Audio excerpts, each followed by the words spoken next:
And as I mentioned, Bangladesh Nationalist Party has secured a landslide victory in Bangladesh's general elections, paving the way for its return to power after nearly 2 decades.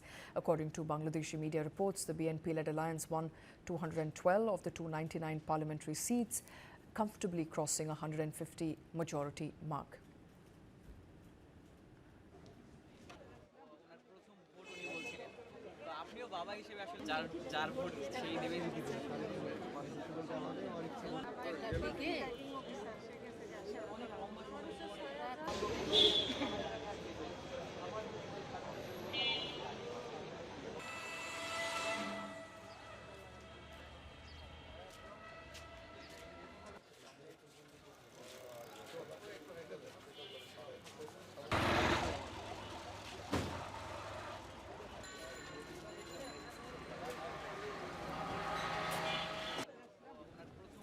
The results for 297 constituencies have now been declared.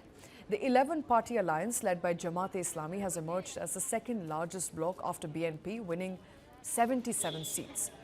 Meanwhile, former Prime Minister, Awami League President Sheikh Hasina has rejected the outcome of Bangladesh's 13th parliamentary elections, calling it a carefully orchestrated sham.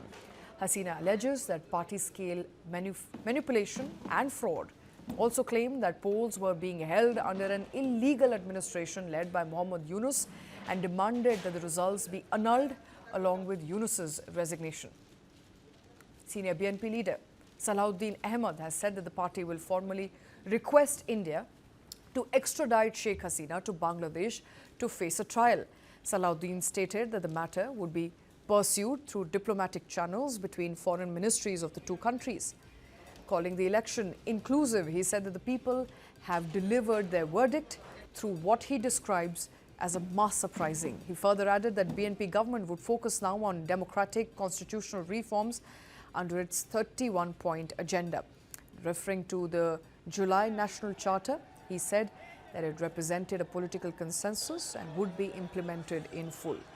With a strong mandate and reform promise on the table, Bangladesh now enters a new political chapter under BNP leadership.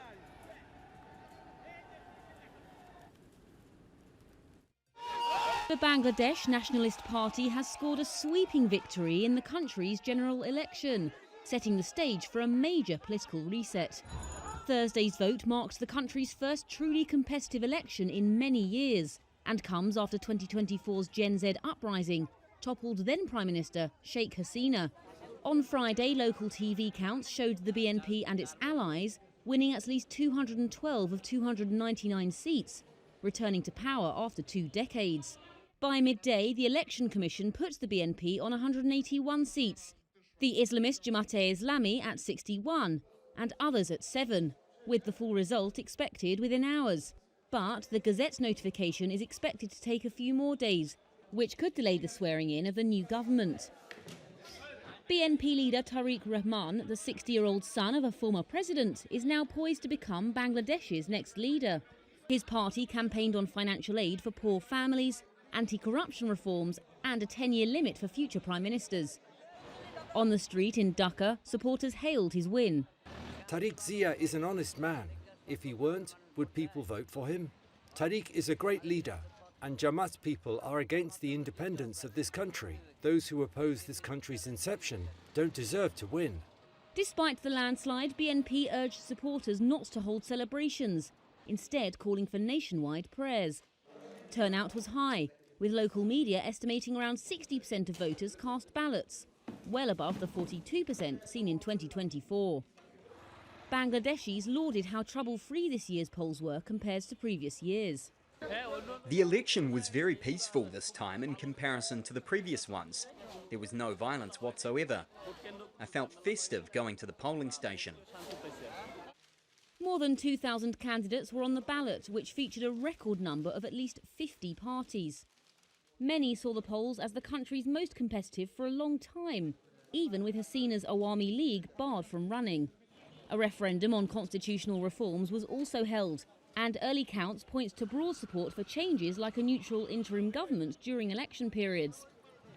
Early tallies show more than 2 million yes votes, but officials have yet to release a formal result. From exile in India, Hasina dismissed the entire process as a farce and called for the results to be scrapped.